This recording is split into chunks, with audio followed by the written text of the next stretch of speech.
So today we have something pretty special going on here. It looks like a deformed orange looking picture on the test jig. However, the significance is that it's being produced by the lowest serial number 21CT55 left in existence. Great things happened with this set this week. We were able to get high voltage on it, proper high voltage. It's around 21,000. I'm probably going to get it a little better. This is by no means finished. What I did was repair the circuits that required repairing in order just to get it to run and produce a picture. That included a problem with the vertical circuit.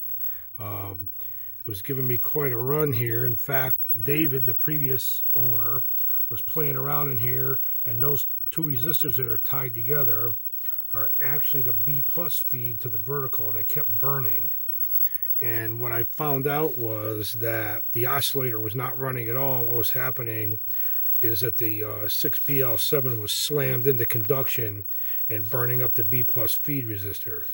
So the problem was the vertical oscillator transformer, which is this guy here, which is actually called a blocking oscillator.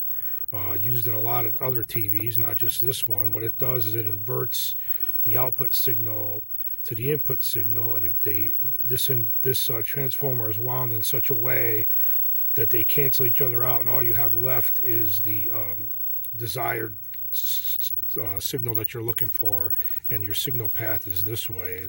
It's an RC circuit through the tube. A bunch of other stuff. This set has a real strange B plus circuit. This was modified by the previous owner, who was an engineer for RCA, and what he did was he made this so that the voltage, there's two significant voltages in here. There's the 400 line and the 270 line.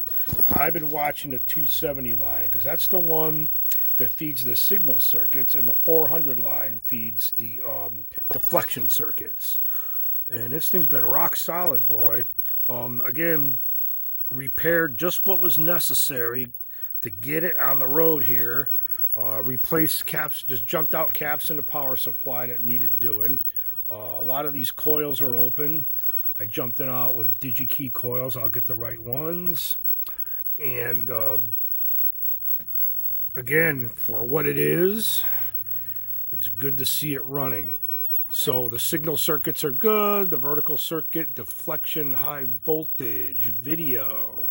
So now we're ready to get going on this thing and recap it stage by stage, carefully, and get this thing so we can get it on display, which will be at the Vintage Radio and Communications Museum of Connecticut. So stay tuned for an update.